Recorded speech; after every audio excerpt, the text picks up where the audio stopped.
Medicine लो ना।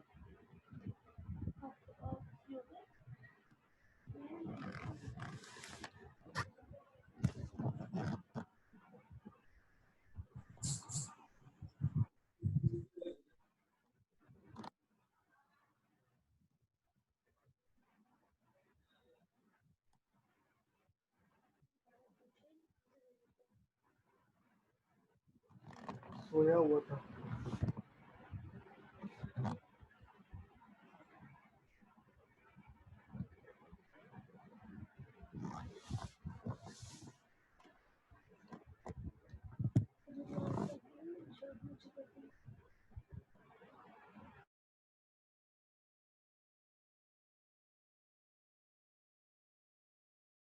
अच्छा।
अच्छा जी, आगे चलते हैं piezo electric actuators.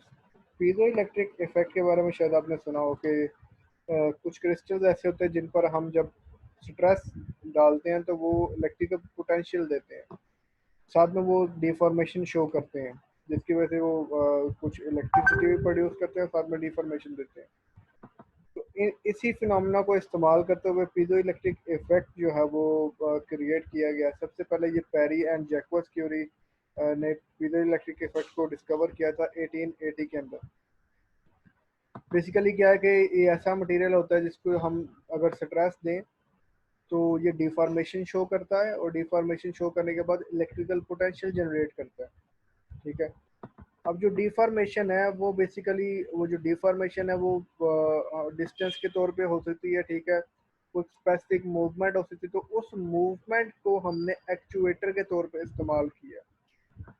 Piezo electric material में क्या होता है, बेसिकली क्वार्ट्ज सिरेमिक्स होते हैं, लेड जिंक्रोनेट टाइटेनेट होता है।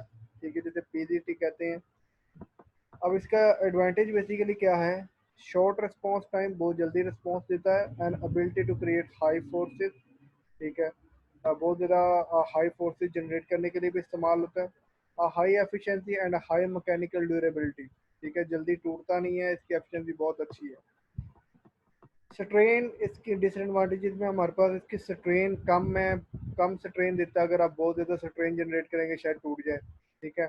High supply voltage needed. ठीक है, इसको अगर आपने इसको बैंड करवाना है तो आपको इतनी वोल्टेज देनी पड़ेगी, 62,000 वोल्ट। ठीक है। तो बेसिकली हम इसको क्या कर रहे हैं कि हम इसको वोल्टेज देते हैं और ये आगे से स्ट्रेन देता है, ये आगे से अपनी शेप चेंज करता है। ठीक है, पीजो इलेक्ट्रिक इफेक्ट मैं दोबारा से आपको रिपीट कर दूं, एक ऐसा इफेक्ट है, कुछ ऐसे मटेरियल्स होते हैं हमारे पास जिन पर अगर हम स्ट्रेस डालें तो वो इलेक्ट्रिकल पोटेंशियल जनरेट करते हैं। और ये इसे रिवर्स तरीके से भी इस्तेमाल कर सकते हैं कि अगर हम इसको इलेक्ट्रिकल पोटेंशियल दें तो ये आगे से डिफॉर्मेशन शो करते हैं, मतलब अपनी शेप चेंज करने की कोशिश करते हैं। तो दोनों तरीके से ये हम इसे ऑब्जर्व करते हैं। तो इस इफेक्ट को हम एक्चुएटर के तौर पे इस्तेमाल कैसे करते हैं कि हम इसको इलेक्ट्रिकल पोटेंशियल खुद देते हैं और ये आगे से डिफॉर्मेशन शो करता है और उस डिफॉर्मेशन को हम अपने तरीके से इस्तेमाल करते हैं। अच्छा जी, उसके बाद लार्ज हिस्टेरिसिस। लार्ज हिस्टेरिसिस का मतलब ये है कि आप जब इसके अंदर डिफॉर्मेशन आई है तो ये दोबारा से अपनी जो शेप है उसको गेन नहीं कर पाता प्रॉपर तरीके से। जब एक दफ़ा डिफॉर्मेशन हो गई है दोबारा से उस शेप में नहीं आता, बल्कि थोड़ी बहुत इसमें डिफॉर्मेशन रह जाती है। Actuator doesn't go back to exactly where it started. ठीक है, अच्छा जी, इसकी हम छोटी सी एक वीडियो में आपको दिखाता हूँ, उससे आपको बात ज़्यादा क्लियर समझ आ जाएगी।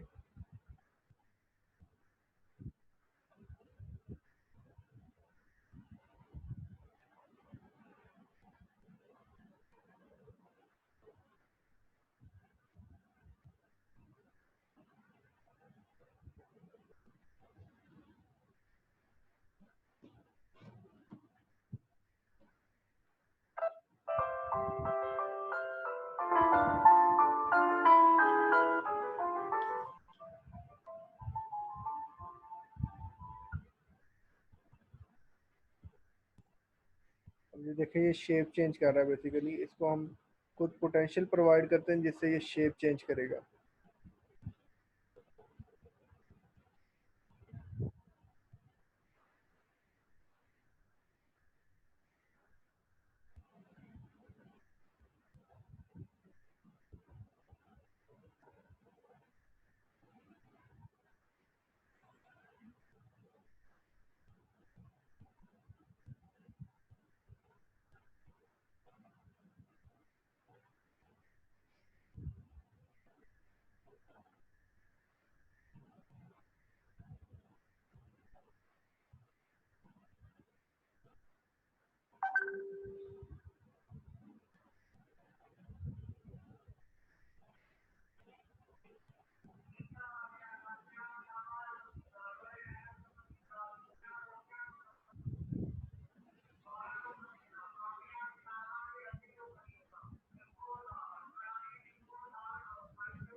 So that was a piezoelectric effect, piezoelectric actuator.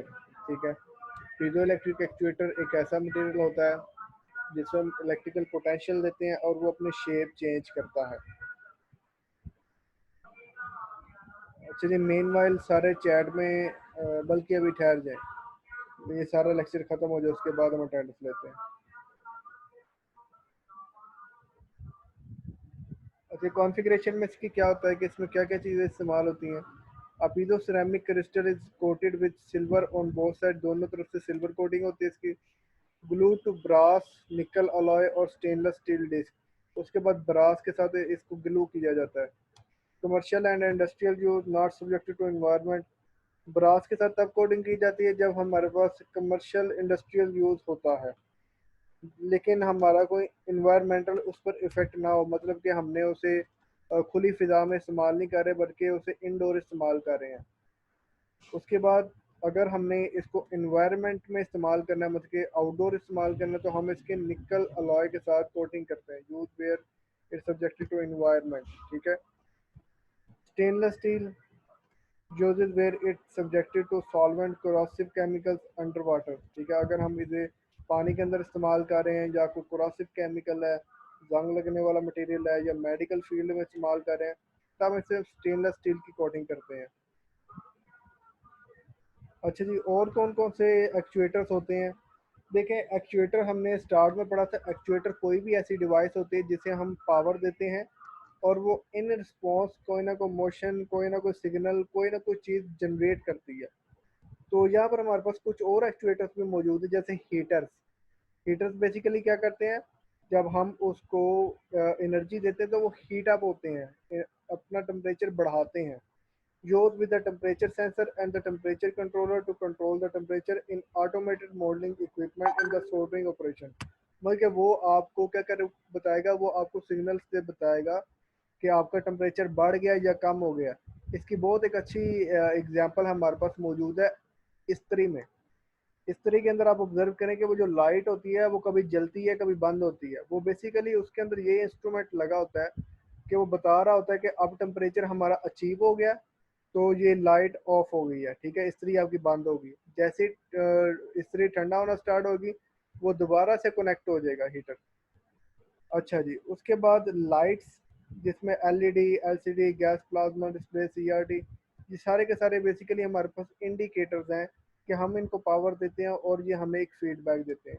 उसके बाद सायरन, हॉर्न्स, ये भी एक किस्म का एक्चुएटर्स हैं कि हम इन्हें पावर देते हैं और ये इन सिग्नल हमें सायरन वगैरह प्रोवाइड करते हैं कि कोई मसला हो गया है या कोई इशू है, ठीक है। So that was all about actuators, ठीक है। तो उम्मीद है कि आप सबको समझ आई होगी। इंशाल्लाह मैं इसका लिंक भी आपको सेंड कर दूंगा वीडियोस का, और आप उधर से भी इसको देख सकते हैं। अभी क्या करना है, अभी के लिए आप सब ने चैट बॉक्स के अंदर अपना यस लिख कर भेजना है, सब स्टूडेंट्स ने जो कि प्रेजेंट है, ठीक है।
जिनकी अटेंडेंस होगी वो बेशक क्विट कर दें, कोई मसला नहीं।